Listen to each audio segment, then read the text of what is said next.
¿Cuántas veces has escuchado algo en la iglesia y has sentido que no cuadra del todo con la verdad de Dios? El apóstol Pablo advirtió en 2 a Timoteo 4:3, porque vendrá tiempo cuando no sufrirán la sana doctrina, sino que teniendo comezón de oír, se amontonarán maestros conforme a sus propias concupiscencias. Esta advertencia no fue escrita en vano. Hoy en muchos púlpitos se repiten ideas que suenan correctas, pero que están distorsionadas por el deseo de agradar a las masas más que a Dios. Hoy exploraremos 5 mentiras que se predican todos los domingos y que casi nadie se atreve a cuestionar. Te mostraremos cómo estas enseñanzas se alejan de la palabra y cómo puedes identificarlas para mantener tu fe firme en la verdad de Cristo. ¿Estás listo para entender lo que Dios tiene reservado para ti cuando decides vivir conforme a su verdadera doctrina? Hay una mentira que ha sido repetida tantas veces desde los púlpitos que ya nadie la cuestiona. Suena dulce, reconfortante, casi como una caricia para el alma cansada. Es esa frase que dice: Dios quiere que siempre seas feliz. Y aunque a primera vista parece inofensiva, en su raíz es profundamente destructiva, porque transforma el Evangelio en una receta de autoayuda y convierte a Dios en un genio de lámpara cuya única tarea es conceder nuestros deseos. Pero la palabra no respalda esa idea. Dios no está comprometido con nuestra felicidad pasajera, sino con nuestra santidad eterna. Lo que Él busca no es complacernos, sino transformarnos. Y esa transformación duele, exige renuncia y muchas veces nos lleva a cruzar el valle de sombra antes de ver su gloria. Jesús jamás prometió felicidad constante en este mundo. Al contrario, advirtió con claridad lo que vendría para quienes decidieran seguirlo de verdad. En Juan 16:33 dijo: en el mundo tendréis aflicción, pero confiad, yo he vencido al mundo. ¿Cómo puede encajar esta afirmación con la idea de una vida sin dolor ni tropiezo? No encaja, porque no es verdad. Y sin embargo, se sigue predicando. Domingo tras domingo se repite el mensaje de que si tienes fe suficiente, si confiesas lo correcto, si vives positivo, entonces todo saldrá como tú deseas. Pero esa no es la fe bíblica. Esa es una fe fabricada, vendida como consuelo, pero que termina siendo un veneno para el alma. Porque cuando las promesas humanas fallan, cuando las cosas no salen como esperabas, la culpa te aplasta. Sientes que fallaste tú, o peor aún, que Dios te falló. Y ahí comienza el verdadero daño. El propósito de Dios para nosotros no es mantenernos cómodos, sino hacernos conformes a la imagen de su Hijo. Romanos 8:29 lo deja claro. A los que antes conoció, también los predestinó para que fuesen hechos conformes a la imagen de su Hijo. No dice para que fueran siempre felices, sino conformes a Cristo. Y Cristo fue un varón de dolores, experimentado en quebranto, como dice Isaías 53:3. Su vida no fue un desfile de sonrisas y triunfos humanos. Fue obediencia, fue cruz, fue entrega absoluta.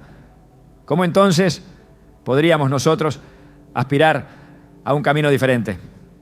Lo más peligroso de esta mentira es que te prepara para desilusionarte con Dios. Porque cuando el matrimonio fracasa, cuando pierdes el empleo, cuando la enfermedad llega sin aviso, si has creído que tu fe te garantizaba felicidad constante, sentirás que Dios no cumplió su parte. Y no es que Él haya fallado, es que nunca prometió eso. En ningún lugar de las Escrituras se nos dice que la vida será fácil si seguimos a Cristo. Lo que se nos promete es su presencia, su consuelo, su guía en medio de la tormenta. En el Salmo 34:19 leemos: muchas son las aflicciones del justo, pero de todas ellas lo librará Jehová. No dice pocas ni algunas, dice muchas. Ser justo no es un seguro contra el dolor. Es una garantía de que el dolor vendrá, pero también de que no estarás solo en medio de él. Muchos creyentes sinceros se han desviado del camino por causa de esta mentira. Han creído que Dios está obligado a cumplir sus sueños, a darles la vida que imaginaron, a hacerlos sentir bien todo el tiempo. Pero cuando las cosas no ocurren como esperaban, su fe se rompe como una copa frágil golpeada contra la realidad. Lo vemos una y otra vez. Jóvenes que sirven apasionadamente hasta que atraviesan una pérdida inesperada. Familias que son constantes en la iglesia hasta que llega una crisis económica. Personas que oran, ayunan y sin embargo ven cómo sus planes se desmoronan. Y entonces se preguntan, ¿dónde está Dios? ¿No se supone que debía hacerme feliz? La respuesta está en mirar a Cristo. Él es el estándar, no nuestras emociones. En Hebreos 5:8 se nos dice algo impactante. Y aunque era hijo, por lo que padeció, aprendió la obediencia. ¿Cómo puede alguien perfecto aprender algo? Lo hizo al vivir la experiencia humana, al atravesar el sufrimiento, al abrazar la voluntad del Padre por encima de la suya. Su oración en Getsemaní revela todo el conflicto de alguien que siente el peso de la cruz, pero decide someterse. Padre mío, si es posible, pase de mí esta copa, pero no sea como yo quiero, sino como tú. Mateo 26:39. Esa es la verdadera fe, no la que exige, sino la que se rinde.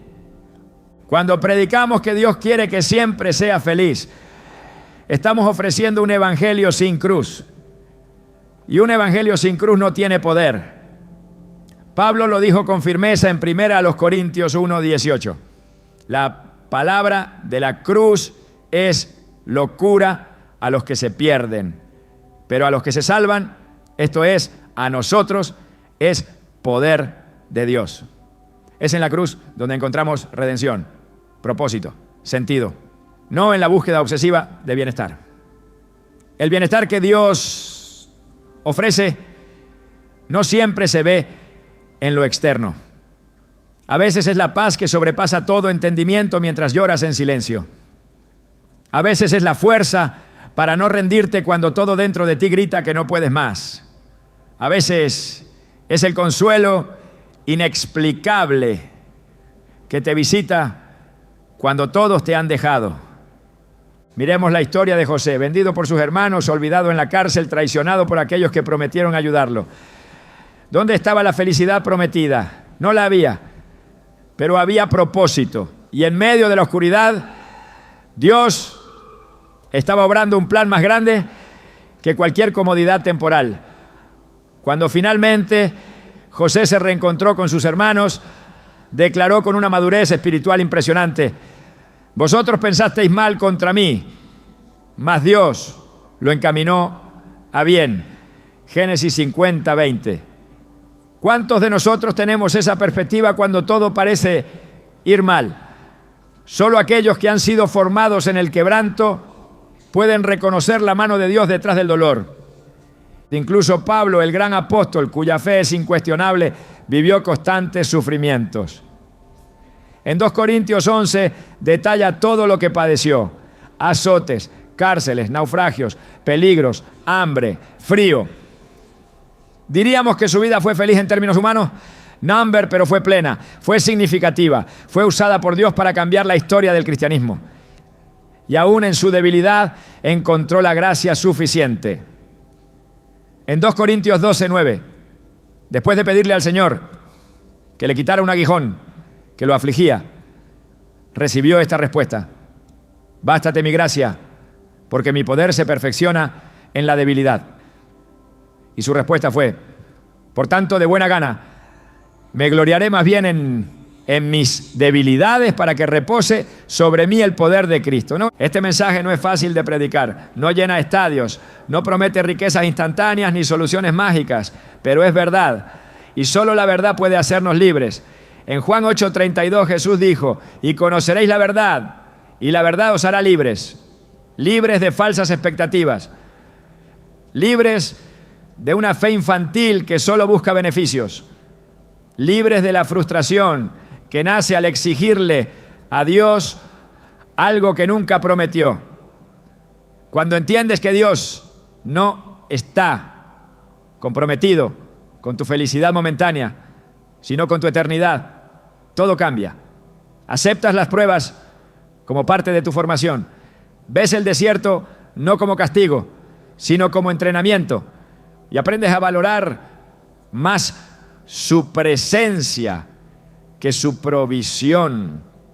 Hay una generación entera que ha sido alimentada con leche espiritual adulterada. Se les dijo que seguir a Cristo era un camino de rosa, pero cuando llegaron las espinas no supieron qué hacer y muchos se apartaron. Otros se quedaron, pero con el corazón frío, con la fe herida, con la esperanza perdida. Por eso necesitamos volver a predicar la cruz, volver a enseñar que la vida cristiana no es una carrera de aplausos, sino un llamado al sacrificio. En Marcos 8:34, Jesús lo dijo sin adornos: si alguno quiere venir en pos de mí, niéguese a sí mismo, tome su cruz y sígame. No dijo busque su felicidad, sino tome su cruz. Cuando comprendes esto, tu fe madura. Ya no oras solo para que las cosas salgan bien, sino para que Dios te dé fuerza cuando salgan mal. Ya no buscas a Dios por lo que puede darte, sino por quien Él es.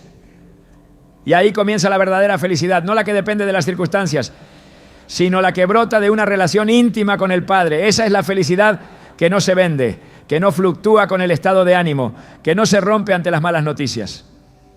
Es la felicidad que viene del cielo, que no se compra con diezmos, ni se decreta con palabras. Se recibe cuando decides confiar, incluso cuando no entiendes, cuando eliges obedecer, incluso cuando duele, cuando sigues creyendo, aunque no veas el milagro. La iglesia necesita volver a predicar la verdad completa. No solo el Dios que sana, sino también el Dios que fortalece en la enfermedad. No solo el Dios que abre puertas, sino el Dios que nos sostiene cuando todas se cierran, porque en esos momentos es cuando más claramente lo vemos. Como dice Job 42:5, de oídas te había oído, mas ahora mis ojos te ven. Hay cosas de Dios que solo conocerás en el quebranto, revelaciones que solo vienen en el silencio de una noche sin respuestas, intimidad que solo se construye cuando tu alma ya no tiene fuerzas para fingir. Dios no quiere que siempre sea feliz, quiere que sea santo, quiere que sea fuerte, quiere que sea firme. Y si en ese camino hay gozo, será un gozo profundo, duradero, inquebrantable. No ese que viene de lo que tienes, sino de saber a quién perteneces. Y cuando llegas a ese punto, entonces entiendes que no necesitas una vida perfecta para tener paz. Solo necesitas su presencia, porque Él es suficiente. ¿Estás dispuesto a abandonar la mentira de la felicidad superficial y abrazar la verdad del propósito eterno? Entonces estás listo para comenzar a vivir el verdadero evangelio. No uno que se predica para agradar a los hombres, sino el que transforma el corazón, renueva la mente y prepara tu alma para la eternidad. Pocas frases se han usado con tanta insistencia para silenciar la verdad como aquella que dice, no juzgues. Se pronuncia con seguridad como si bastara para desarmar toda exhortación, toda corrección, todo intento de llamar al arrepentimiento. Muchos la citan sin conocer su origen, sin discernir su contexto y sobre todo sin considerar que ese argumento se ha convertido en un escudo para proteger el pecado dentro del pueblo de Dios. La frase no juzgar ha sido tergiversada para convertirse en una excusa espiritual, útil para justificar lo injustificable, para defender estilos de vida alejados de la palabra y para acusar de legalismo a todo aquel que se atreva a confrontar con la verdad. Jesús pronunció esas palabras, sí, pero también dijo muchas otras.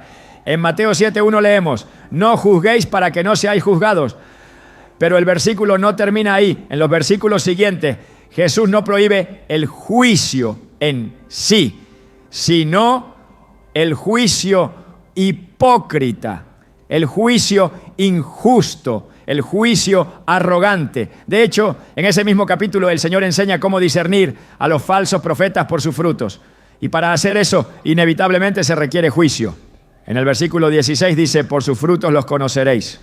¿Cómo se puede conocer a alguien por sus frutos si no hay un juicio, una evaluación, una observación crítica basada en la palabra? El mismo Jesús que dijo, no juzguéis, también dijo, juzgad con justo juicio en Juan 7:24. No es contradicción, es contexto. No es censura al discernimiento, es corrección a la hipocresía.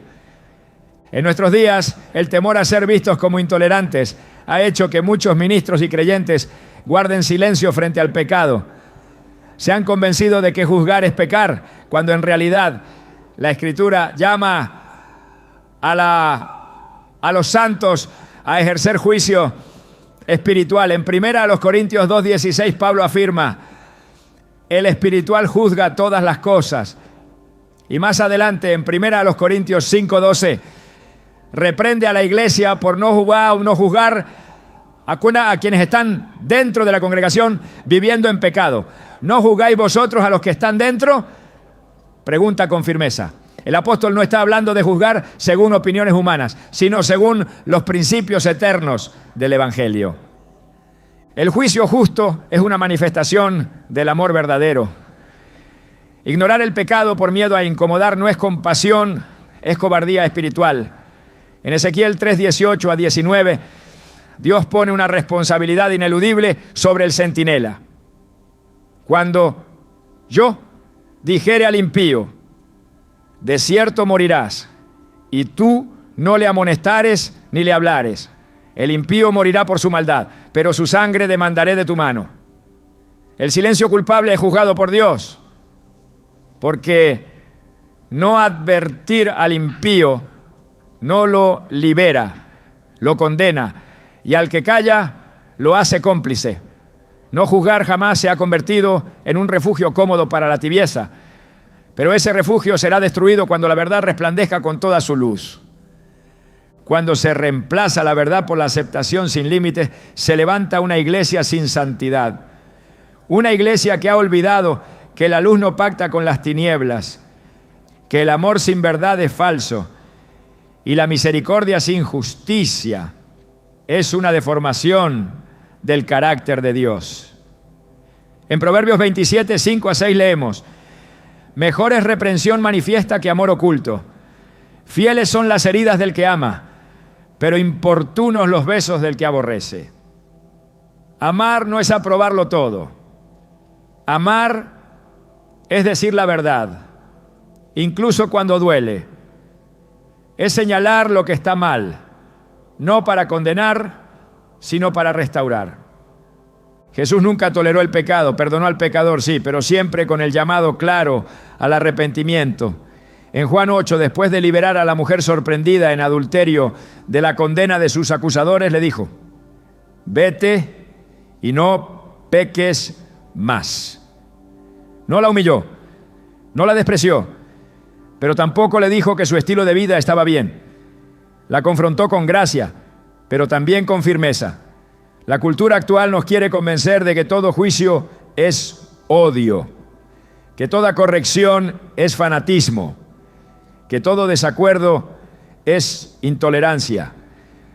Pero la palabra de Dios no se somete a las definiciones cambiantes del mundo. El juicio justo, ejercido con temor de Dios y guiado por el Espíritu, es parte esencial del ministerio de todo creyente fiel. Cuando se suprime el juicio, se corrompe la verdad. Y donde no hay verdad, no puede haber arrepentimiento. Y sin arrepentimiento no hay salvación. Por eso esta mentira es tan peligrosa. Porque no se trata solo de una postura teológica, sino de un obstáculo directo a la obra del Espíritu Santo. Juan 16.8 nos dice que el Espíritu convencerá al mundo de pecado, de justicia y de juicio. Si nosotros como iglesia callamos frente al pecado, estamos resistiendo la obra del Espíritu. Estamos cerrando la puerta a la convicción que lleva a la vida eterna. El error está en confundir juicio con condenación. Son cosas distintas. Condenar es sentenciar sin redención, sin misericordia, sin ofrecer la esperanza del perdón. Pero juzgar justamente es discernir entre lo santo y lo profano, entre lo puro y lo impuro, entre lo recto y lo torcido. En Levítico 10:10, Dios ordena a los sacerdotes para poder discernir entre lo santo y lo profano, y entre lo inmundo y lo limpio. Esa función no ha cambiado. Somos llamados a discernir, a evaluar, a juzgar con base en la palabra. No es arrogancia, es obediencia. No es legalismo, es fidelidad. El gran problema es que muchos han reemplazado la convicción por la comodidad. Prefieren no hablar de lo que molesta, de lo que divide, de lo que genera incomodidad. Pero el Evangelio no vino a hacernos sentir bien. Vino a rescatarnos de la muerte. En Mateo 10:34 Jesús dijo: no penséis que he venido para traer paz a la tierra. No he venido para traer paz, sino espada. La espada de la verdad divide, corta las excusas, desnuda las motivaciones, expone las tinieblas. Por eso tantos la rechazan. Pero sin esa espada el alma queda cautiva. Solo la verdad libera. Y para proclamarla hay que estar dispuesto a confrontar. La iglesia primitiva no tenía miedo de juzgar el pecado. Ananías y Zafira fueron juzgados por mentir al Espíritu Santo y su juicio fue inmediato y mortal. Hechos 5 narra este acontecimiento con claridad. Pedro no les dijo: no los juzgo. Les reveló la gravedad de su engaño y el juicio divino cayó sobre ellos. Este relato no es un recuerdo lejano, es una advertencia vigente. Dios no ha cambiado, su santidad permanece y espera de su pueblo un compromiso igual de firme con la verdad. La responsabilidad de ejercer juicio espiritual no es opcional, es un mandato. En Gálatas 6:1 Pablo instruye: hermanos, si alguno fuere sorprendido en alguna falta, vosotros que sois espirituales, restauradle con espíritu de mansedumbre. No dice ignóralo, no dice acepta su camino, dice restáuralo. Y para restaurar primero hay que discernir que hay una falta. No se puede corregir lo que no se reconoce como error. Y no se puede reconocer si no se juzga a la luz de la palabra. El mismo Jesús que perdonó a la mujer adúltera reprendió públicamente a los fariseos, a los mercaderes del templo, a los hipócritas religiosos. Su amor era real, pero también su celo por la santidad.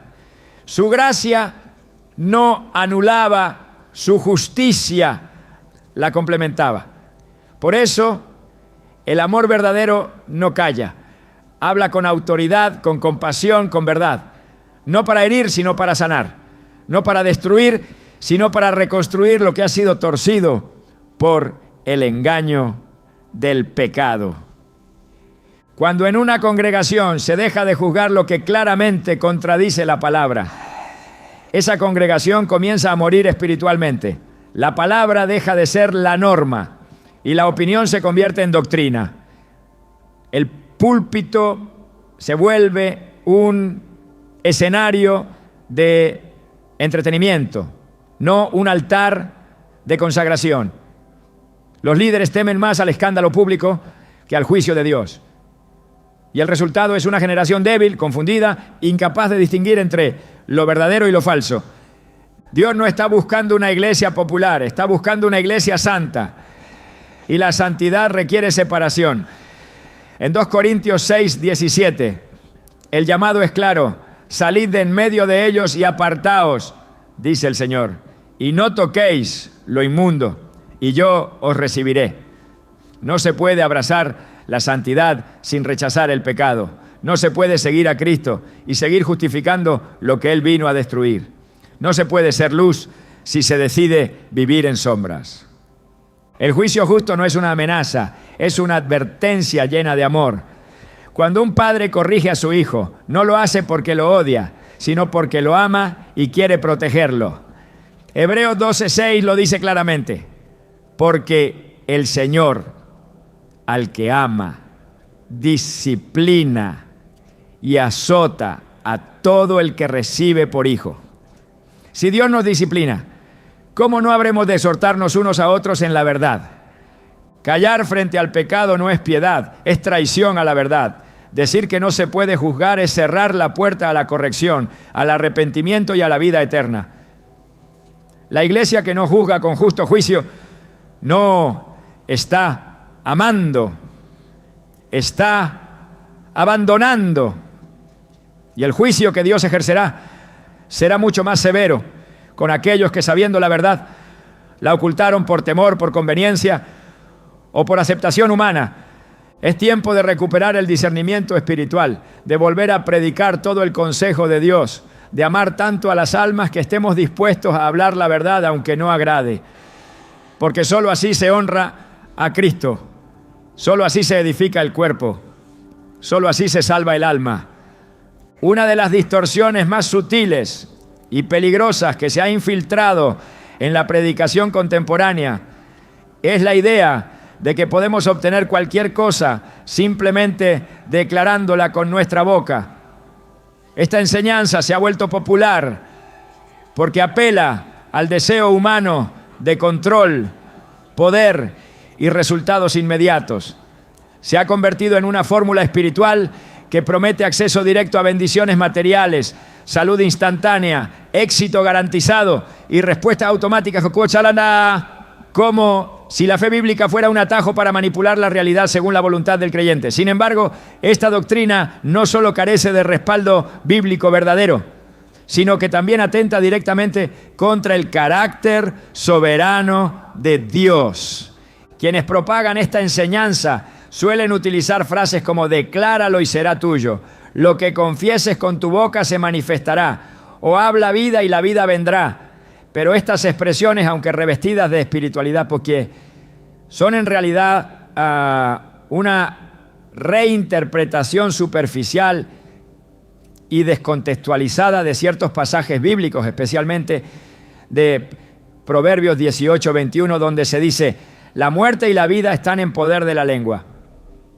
Este versículo no autoriza al ser humano a crear realidad con sus palabras, sino que enfatiza la responsabilidad y el impacto moral que tienen nuestras palabras sobre nuestras decisiones, relaciones y destino espiritual. Reducir el poder de Dios a declaraciones humanas es una forma sutil de idolatría, porque cuando la declaración del hombre sustituye la oración, la voluntad de Dios queda anulada en el pensamiento de quien cree que puede decretar lo que desea. Pero Dios no responde a decretos humanos. Dios responde a la obediencia, al quebrantamiento y a la alineación con su voluntad. En Santiago 4:3 la Escritura advierte con claridad: pedís y no recibís porque pedís mal para gastar en vuestros deleites. Este pasaje desmonta por completo la idea de que toda petición se concede si se pronuncia con suficiente convicción. La oración no es una orden lanzada al cielo, es una súplica reverente ante el trono del Altísimo. En toda la Biblia, los grandes actos de fe no nacen de declaraciones vacías, sino de la obediencia radical. Abraham no declaró que sería padre de multitudes. Creyó lo que Dios le dijo y caminó durante años sin ver el cumplimiento. Moisés no decretó la apertura del Mar Rojo. Obedeció la instrucción de Dios en el momento exacto. Elías no declaró fuego sobre el altar por su propia voluntad. Oró conforme a la dirección divina y Dios respondió con poder. En ningún caso la fe fue usada como una herramienta para imponerle algo a Dios, sino como una entrega total a su voluntad. Jesús mismo nos enseñó que la oración debe estar sometida a la voluntad del Padre. En Mateo 6:10, al enseñar el modelo de oración, dijo: hágase tu voluntad así en la tierra como en el cielo. No enseñó a decir: declaro que se hará lo que yo quiero, sino a pedir que se cumpla lo que Dios quiere. Este principio es reforzado en 1 Juan 5:14, donde se nos asegura, y esta es la confianza que tenemos en Él, que si pedimos alguna cosa conforme a su voluntad, Él nos oye. La clave no está en lo que el hombre declara, sino en lo que el Padre ha determinado. El problema con la doctrina del decláralo y será tuyo es que convierte la fe en una herramienta para obtener resultados, en lugar de una confianza absoluta en la soberanía de Dios. Este tipo de enseñanza desvirtúa la naturaleza del cristianismo, reemplazando la dependencia de Dios por la autosuficiencia espiritual. Cuando se le dice al creyente que puede tener todo lo que declare, se le está enseñando que tiene autoridad para definir su propio destino, independientemente del consejo divino. Y eso no es fe, es presunción. La fe bíblica no se basa en manipular circunstancias por medio de palabras, sino en confiar incluso cuando las circunstancias contradicen nuestros deseos. Hebreos 11, el gran capítulo de los héroes de la fe, está lleno de testimonios de hombres y mujeres que no obtuvieron todo lo que esperaban en esta vida, pero permanecieron fieles. En el versículo 13 se dice: conforme a la fe murieron todos estos sin haber recibido lo prometido, sino mirándolo de lejos y creyéndolo y saludándolo. Esta declaración desmantela cualquier enseñanza que afirme que la fe siempre garantiza resultados visibles e inmediatos. El Evangelio no se trata de lograr lo que el hombre desea, sino de morir a sí mismo para que se cumpla lo que Dios ha planeado.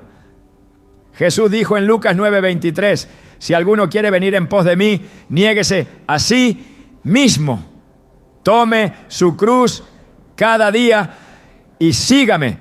Esta no es una invitación a declarar éxito, riqueza o salud, sino a renunciar al yo para seguir el camino del Maestro. Una fe que no implica renuncia, no es fe bíblica. Una doctrina que enseña a imponer nuestras palabras sobre la voluntad divina no es evangelio, es egocentrismo espiritual. Muchos han sido heridos por esta falsa enseñanza. Se les prometió que si declaraban lo suficiente, sanarían, prosperarían, serían promovidos.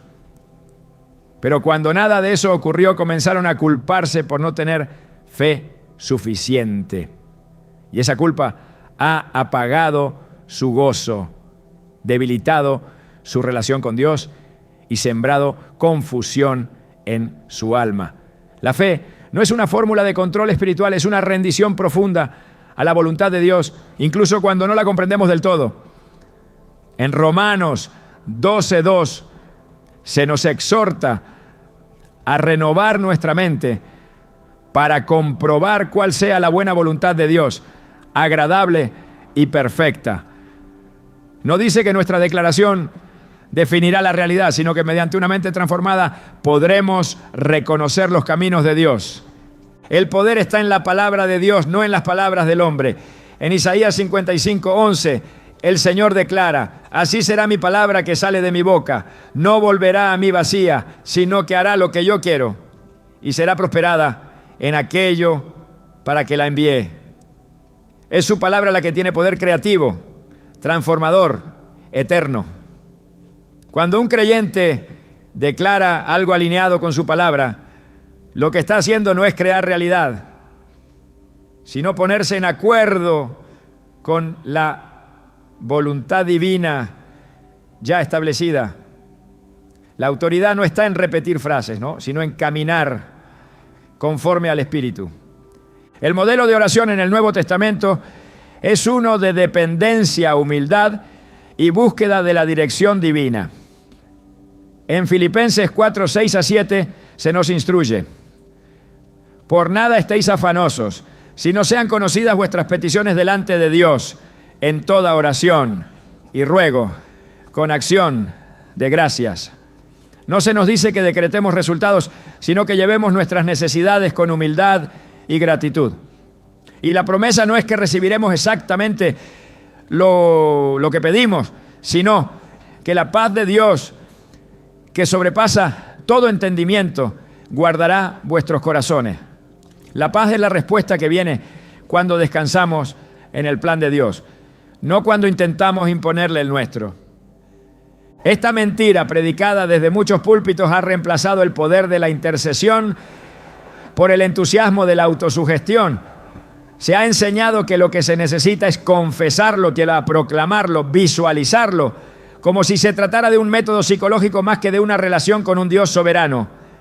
Pero el Dios de la Biblia no se somete a las fórmulas humanas. Él es rey y su voluntad se ejecuta con o sin nuestro consentimiento. Salmos 115, 3 lo afirma sin ambigüedades. Nuestro Dios está en los cielos. Todo lo que quiso, ha hecho. La teología del decláralo y será tuyo es una amenaza directa a la reverencia, a la sujeción y al temor santo que deben caracterizar al creyente. Cuando se enseña que se puede hablar con autoridad sobre cualquier cosa, se deja de depender de la palabra y se empieza a depender del propio deseo. Y el corazón humano, dice Jeremías 17:9, es engañoso más que todas las cosas y perverso. Por eso no podemos confiar en lo que deseamos, sino en lo que Dios ha revelado. El verdadero poder no está en nuestras declaraciones, sino en la obediencia constante a la voz del Espíritu. El verdadero milagro no ocurre cuando nuestras palabras se hacen realidad, sino cuando nuestros corazones son transformados para desear lo que Dios desea. Solo entonces nuestras oraciones comienzan a alinearse con el cielo. Solo entonces nuestras palabras tienen peso espiritual. Y solo entonces vivimos en verdadera fe. Dios no necesita que lo instruyamos con nuestras declaraciones, necesita que lo escuchemos con humildad. La oración no cambia a Dios, cambia al que ora, no transforma el cielo, transforma el corazón. El Evangelio no es una invitación a hablar con poder, sino a vivir en dependencia. No nos llama a decretar, sino a confiar. No nos empodera para dominar la realidad, sino para someternos con gozo a la voluntad de un Padre que sabe lo que necesitamos antes de que lo pidamos. El creyente maduro no busca imponer su voluntad sobre las circunstancias. Busca la voluntad de Dios en medio de cada circunstancia. La fe no grita órdenes al cielo. La fe se arrodilla, escucha y obedece. Porque sabe que no hay mayor poder que el que se manifiesta cuando una vida entera se entrega a los pies de Cristo. Hay una frase que se repite con aparente compasión, con un aire de ternura espiritual y que a simple vista parece ser el reflejo más puro del amor divino. Dios te acepta tal como eres. Se dice en cánticos, se predica en altares, se escribe en pancartas. Y sin duda, el mensaje parece reconfortante. Pero cuando esa afirmación se desconecta del llamado al arrepentimiento, deja de ser verdad y se convierte en una trampa. Porque Dios, en su misericordia infinita, sí nos recibe tal como somos, pero jamás nos deja como estamos. El amor de Dios no es una excusa para permanecer en el pecado, sino una fuerza que nos arrastra con poder hacia la transformación. El Evangelio moderno ha revestido de gracia lo que en realidad es complacencia. Se ha confundido aceptación con aprobación, misericordia con permisividad, paciencia con indiferencia. Pero el amor de Dios no tolera el pecado, lo vence, no lo excusa, lo crucifica. El mensaje de Cristo no fue, sigan como están, yo los amo igual, sino el reino de los cielos se ha acercado, arrepentíos y creed en el Evangelio. Así comenzó su predicación pública, según Marcos 1:15. Jesús no predicó aceptación sin transformación. Predicó el reino con un solo acceso posible, el arrepentimiento. El corazón de Dios está lleno de gracia, pero no es un santuario para justificar la obstinación. La cruz no fue levantada para que el pecador se sienta cómodo en su condición, sino para ofrecerle la única salida. Romanos 2:4 lo declara con firmeza. ¿O menosprecias las riquezas de su benignidad, paciencia y longanimidad, ignorando que su benignidad te guía al arrepentimiento? La bondad de Dios no es la meta, es el camino, un camino que conduce a la convicción, a la confesión, al quebrantamiento. La frase Dios te acepta tal como eres puede tener un inicio verdadero si está acompañada del resto del mensaje, porque sí, Él recibe al pecador, al roto, al caído, al impuro, pero lo recibe para limpiarlo, no para consentirlo. Lo levanta para restaurarlo, no para dejarlo en el mismo barro. En Isaías 1:18, el Señor extiende una invitación poderosa. Venid luego, dice Jehová, y estemos a cuenta. Si vuestros pecados fueren como la grana, como la nieve, serán emblanquecidos. No dice quédense tranquilos con su pecado, dice vengan, enfrentémoslo y yo lo borraré. Es un llamado a tratar con el pecado, no a ignorarlo. Es una cita divina para sanar, no para tolerar. Cuando se predica que Dios te acepta tal como eres sin llamar al cambio, se predica un evangelio amputado, porque la gracia que salva es la misma que transforma. La fe que justifica es la misma que santifica. Tito 2:11, 12 enseña: porque la gracia de Dios se ha manifestado para salvación a todos los hombres, enseñándonos que renunciando a la impiedad y a los deseos mundanos, vivamos en este siglo sobria, justa y piadosamente.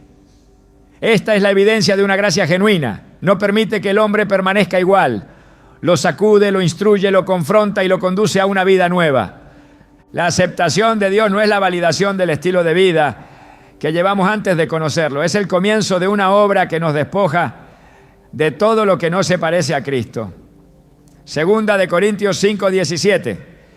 Lo deja sin lugar a dudas. De modo que si alguno está en Cristo, nueva criatura es. Las cosas viejas pasaron. He aquí todas son hechas nuevas. El arrepentimiento no es una opción para quienes desean seguir a Jesús. Es la única puerta. No se puede nacer de nuevo sin morir primero. No se puede entrar al reino sin renunciar al yo. No se puede caminar con Cristo si se continúa abrazando lo que Él odia. La predicación de la aceptación sin arrepentimiento ha producido creyentes sin frutos, discípulos sin compromiso, iglesias llenas de asistentes pero vacías de transformación. Porque donde no hay arrepentimiento, no hay conversión real. Y donde no hay conversión, no hay vida eterna. Esta verdad no se puede endulzar sin diluirla. La cruz no fue un gesto romántico, fue una sentencia de muerte al pecado. Fue el precio de nuestra redención, no una declaración de conformismo espiritual. Dios nos ama demasiado como para dejarnos igual. Jesús comió con publicanos y pecadores, pero no para compartir su estilo de vida, sino para anunciarles uno nuevo. La mujer samaritana fue recibida en su confusión, pero terminó confrontada por la verdad. El paralítico fue sanado, pero luego se le dijo: no peques más, para que no te venga alguna cosa peor. Juan 5:14. Todos los encuentros de Jesús con el pecador terminaban en una decisión: continuar igual o comenzar de nuevo. Él no ofrecía aceptación sin condiciones, ofrecía transformación total. Y esa transformación comienza con el arrepentimiento. El arrepentimiento es más que una emoción. Es más que lágrimas, es un cambio profundo de mente y dirección. Hechos 3:19 nos llama con claridad. Así que arrepentíos y convertíos para que sean borrados vuestros pecados. Es un mandato, no una sugerencia. La gracia no es licencia para seguir pecando, es poder para dejar de hacerlo. Romanos 6:1-2 responde directamente a esta confusión. ¿Qué pues? Diremos, perseveraremos en el pecado para que la gracia abunde. En ninguna manera. En ninguna manera es el grito del cielo contra toda doctrina, que convierte la gracia en permiso para pecar. Dios no nos exige perfección para acercarnos, pero sí nos llama a rendición. No espera que lleguemos limpios, pero sí espera que deseemos ser limpios. El arrepentimiento no es una condición para ser amados por Dios, sino la única respuesta posible al haber sido amados por Él. En Juan 3:16 vemos el amor inmenso de Dios, pero en Juan 3:19 también se nos revela el juicio. Y esta es la condenación, que la luz vino al mundo, y los hombres amaron más las tinieblas que la luz, porque sus obras eran malas. El amor fue ofrecido, pero muchos lo rechazaron por no querer dejar las tinieblas. Esa es la tragedia de la aceptación sin arrepentimiento. Da al hombre la ilusión de estar bien con Dios, cuando en realidad sigue atado a lo que lo separa de Él. El llamado de Cristo es radical, no es una invitación a sentirse bien, es un llamado a morir al yo. En Lucas 14:33 Jesús establece el costo del discipulado. Así pues, cualquiera de vosotros que no renuncie a toque todo lo que posee, no puede ser mi discípulo. No se trata de cambiar algunos aspectos, se trata de rendirlo todo. No hay espacio para negociar con el pecado, no hay lugar para atajos espirituales. El reino es para los que se rinden completamente. La iglesia no fue llamada a ofrecer consuelo sin confrontación. Fue llamada a anunciar las buenas nuevas del reino con poder. Y ese poder siempre comienza con la verdad. La verdad de que el pecado mata. La verdad de que la gracia salva. La verdad de que el arrepentimiento restaura. Cuando se predica aceptación sin transformación, se pierde el fuego que purifica. Se apaga la voz que clama en el desierto. Se adormece la conciencia del pecador y se banaliza el sacrificio de la cruz. Dios no desprecia al quebrantado, pero rechaza al altivo. Salmo 51:17 dice: los sacrificios de Dios son el espíritu quebrantado. Al corazón contrito y humillado no despreciarás tú, oh Dios. Este es el corazón que Él busca.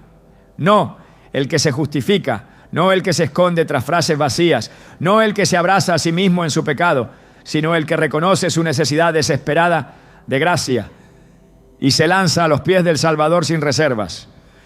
El llamado es claro: ven cómo estás, pero no esperes quedarte igual. En Cristo hay nueva vida, pero esa vida no florece sin muerte previa. Muerte al orgullo, muerte a la vieja naturaleza, muerte al pecado que nos esclaviza. En Colosenses 3:5 se nos exhorta: haced morir pues lo terrenal en vosotros. Esta no es una sugerencia, es una orden, porque lo que no muere domina, y lo que domina nos aleja de la libertad que solo se encuentra en la obediencia.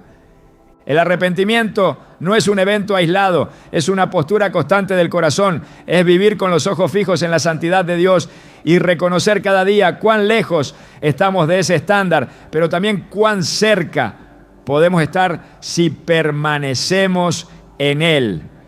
La gracia no nos invita a conformarnos con nuestra condición, sino a ser transformados por la renovación del entendimiento. Esa renovación no es instantánea, pero sí es inevitable cuando el arrepentimiento es genuino. Predicar un evangelio sin arrepentimiento es presentar un Cristo sin cruz. Es ofrecer salvación sin señorío, perdón sin regeneración. Es construir sobre arena, no sobre roca. Y todo lo que se edifique sobre esa base terminará en ruina. Mateo 7:26-27 lo advierte con fuerza. Pero cualquiera que me oye estas palabras y no las hace, le compararé a un hombre insensato, y fue grande su ruina. No basta con escuchar, no basta con saber. El arrepentimiento se vive, se expresa en decisiones, se confirma en frutos. El Evangelio no necesita ser reeditado, necesita ser predicado con fidelidad, con el amor que sana, pero también con la verdad que incomoda, con la gracia que acoge, pero también con la santidad que confronta, con la misericordia que restaura, pero también con la justicia que llama a cuentas. Este equilibrio es el que mantiene vivo el fuego del Espíritu, el que preserva la pureza del mensaje, el que da vida a los muertos espirituales. Cristo no vino a hacer sentir bien al pecador, vino a darle vida y vida en abundancia. Pero esa vida solo comienza cuando termina el dominio del pecado. El arrepentimiento es la llave que abre la puerta. La gracia es el camino. La obediencia es la evidencia. Sin arrepentimiento no hay conversión. Sin conversión no hay vida eterna. Uno de los mayores silencios de la predicación moderna es el infierno. Se evita su mención en los altares, se elimina de los himnos, se ignora en las conversaciones doctrinales. En su lugar se proclama un mensaje de bienestar universal, de salvación garantizada, de cielo sin juicio. Cada vez más se oye decir que el infierno es solo una metáfora, un símbolo del sufrimiento interior o del vacío existencial. Se enseña que un Dios de amor no podría condenar a nadie a un castigo eterno. Pero la palabra de Dios no deja espacio a estas interpretaciones complacientes. El infierno no es una figura literaria ni un recurso moralizante. Es una realidad eterna, terrible y justa. Y negarlo es negar la advertencia de Cristo, el peso del Evangelio y la urgencia del arrepentimiento. Jesús habló del infierno más que de cualquier otro tema escatológico. No lo presentó como una sombra imaginaria, sino como un destino literal. En Mateo 13, 41 a 42 dijo: enviará el Hijo del Hombre a sus ángeles y recogerán de su reino a todos los que sirven de tropiezo y a los que hacen iniquidad, y los echarán en el horno de fuego. Allí será el lloro y el crujir de dientes. La claridad con la que describe ese lugar es ineludible. Jesús no utilizó ese lenguaje como recurso simbólico. Lo hizo como advertencia urgente a un pueblo que necesitaba despertar. En Marcos 9:43 fue aún más contundente. Si tu mano te fuera ocasión de caer, córtala.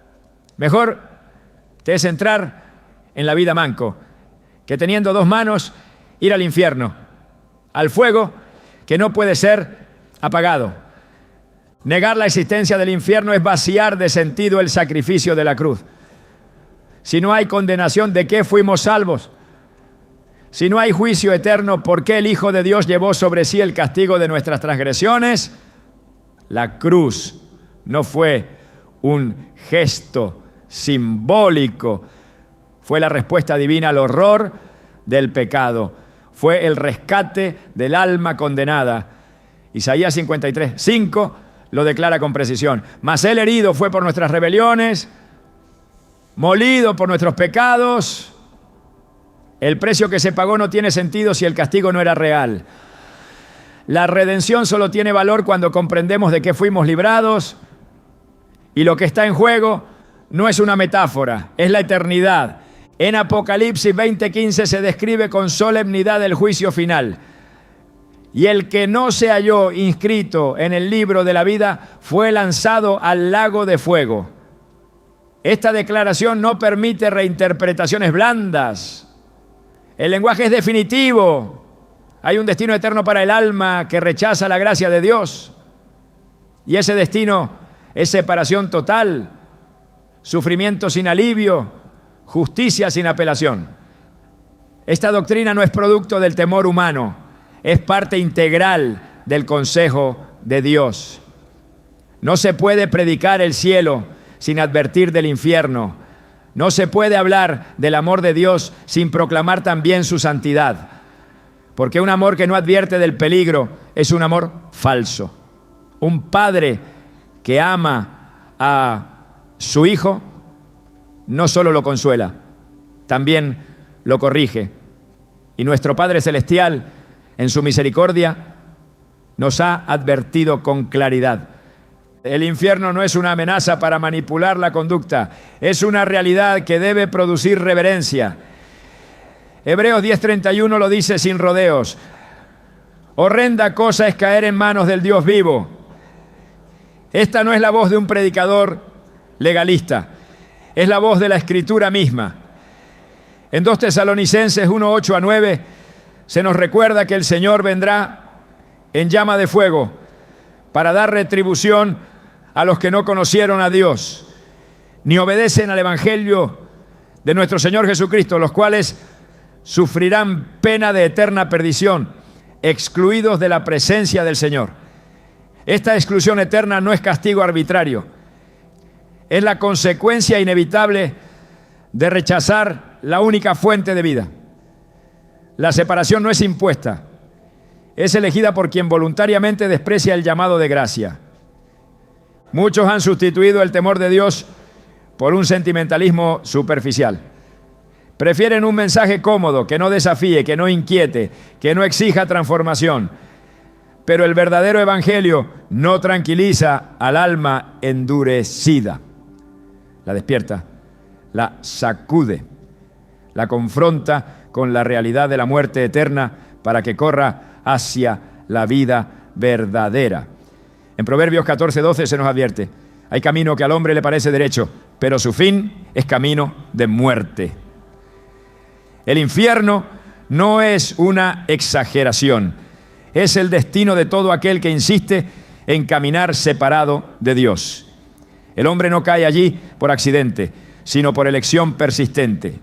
Y esa elección comienza cuando se rechaza la verdad, cuando se desprecia la gracia, cuando se ignora la voz del Espíritu que llama al arrepentimiento. El silencio sobre el infierno ha producido una fe sin temor, una obediencia sin urgencia, una iglesia sin convicción. Se ha cambiado el mensaje de salvación por uno de autoestima. Se ha reemplazado la proclamación del reino por la motivación emocional. Pero una fe que no reconoce el juicio venidero es una fe superficial. En Mateo 10:28, Jesús nos llama a un temor santo. Y no temáis a los que matan el cuerpo, mas el alma no pueden matar. Temed más bien a aquel que puede destruir el alma y el cuerpo en el infierno. Este llamado no es para vivir en ansiedad, sino en reverencia. No es para producir terror, sino para inspirar obediencia. No se puede presentar a Cristo como Salvador si no se presenta también como juez. Porque Él volverá, y cuando lo haga, no será como el siervo sufriente, sino como el Rey glorioso que separará a las ovejas de los cabritos. Mateo 25:46 concluye sin ambigüedades. E irán estos al castigo eterno, y los justos a la vida eterna. El mismo término griego que se usa para eterno en relación con el cielo, se usa para describir el castigo. Si uno es eterno, también lo es el otro. Negar el infierno es negar el carácter justo de Dios. Es pretender que su santidad puede ser burlada, que su juicio puede ser evitado sin rendición. Pero Dios no puede ser burlado.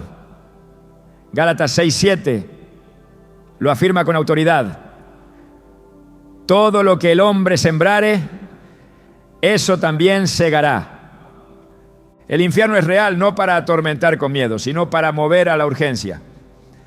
La urgencia de predicar, de interceder, de vivir con pureza. El tiempo de la gracia sigue abierto, pero no lo estará para siempre. La puerta del arca se cerró. El juicio cayó sobre Sodoma. Los profetas no fueron escuchados. Y Jesús mismo lloró por Jerusalén, porque no conoció el tiempo de su visitación. Hoy el Espíritu sigue hablando, sigue advirtiendo, sigue llamando. Pero llegará el día en que el tiempo se termine. Y entonces ya no habrá oportunidad de cambiar el destino eterno. Esta verdad no debe esconderse, debe proclamarse con amor, con llanto, con fuego en el alma. Porque el Evangelio no es completo si no anuncia toda la verdad. La cruz no es solo un símbolo de redención, es un testimonio del juicio que merecíamos. Y al mismo tiempo, una puerta abierta a la esperanza. La sangre derramada no fue un gesto de simpatía, fue el precio de nuestra libertad. Hebreos 9, 27 a 28 resume esta tensión con claridad. Y de la manera que está establecido para los hombres que mueran una sola vez y después de esto el juicio, así también Cristo fue ofrecido una sola vez para llevar los pecados de muchos. La urgencia es clara, el llamado es solemne. El infierno no es un mito que se desactiva con incredulidad. Es una realidad que demanda arrepentimiento hoy. Quien predica solo el cielo sin advertir del infierno no ha entendido el Evangelio. Quien suaviza la justicia de Dios para agradar a los hombres ha desfigurado su carácter. Y quien calla ante la verdad por temor a perder seguidores ha renunciado a ser siervo del Señor. El infierno existe. Jesús lo advirtió. La palabra lo afirma. Y la iglesia no puede seguir callando. Pocas frases se han vuelto tan populares y peligrosas como esta. Todos somos hijos de Dios. Se dice con naturalidad, como si fuera una verdad universal incuestionable, una base segura sobre la que se puede edificar una espiritualidad sin compromiso. Pero esta afirmación, aunque suene tierna, no es bíblica. La Escritura distingue claramente entre ser creación de Dios y ser hijo de Dios. Todos los hombres fueron creados por Él, sí, pero no todos han nacido de nuevo. Y sin nuevo nacimiento no hay filiación espiritual. Jesús mismo lo dejó claro en Juan 8:44 cuando dijo a los fariseos: vosotros sois de vuestro padre el diablo y los deseos de vuestro padre queréis hacer. No se refería a criminales ni a paganos, hablaba a hombres religiosos, estudiosos de la ley, pero sin conversión. La paternidad espiritual no se define por religión, se define por regeneración. Solo quienes han recibido a Cristo y han creído en su nombre son hechos hijos de Dios. Así lo establece Juan 1:12. Mas a todos los que le recibieron, a los que creen en su nombre, les dio potestad de ser hechos hijos de Dios. No se nace hijo de Dios por defecto, se es adoptado por gracia. Gálatas 4:6 lo explica con claridad. Y por cuanto sois hijos, Dios envió a vuestros corazones el espíritu de su Hijo, el cual clama así: Abba, Padre. Este clamor no nace del deseo humano, sino del nuevo nacimiento por el Espíritu. Solo el que ha sido limpiado por la sangre de Cristo puede llamar a Dios su Padre con autoridad. No basta con existir, hay que nacer de lo alto. Jesús le dijo a Nicodemo en Juan 3:3: el que no naciere de nuevo no puede ver el reino de Dios. Predicar que todos son hijos de Dios sin distinción es suprimir la necesidad de conversión, es eliminar el llamado al arrepentimiento, es anular la cruz, porque si todos ya son hijos, ¿para qué moriría el Hijo? La verdad es que sin la obra redentora de Cristo seguimos siendo extraños, alejados, enemigos de Dios. Solo al creer en el Evangelio y rendir el corazón somos reconciliados. Romanos 8:14 declara: porque todos los que son guiados por el Espíritu de Dios, estos son hijos de Dios. La filiación no se hereda por cultura ni se impone por moral. Es resultado de rendirse a la voluntad del Padre y ser transformado por Él.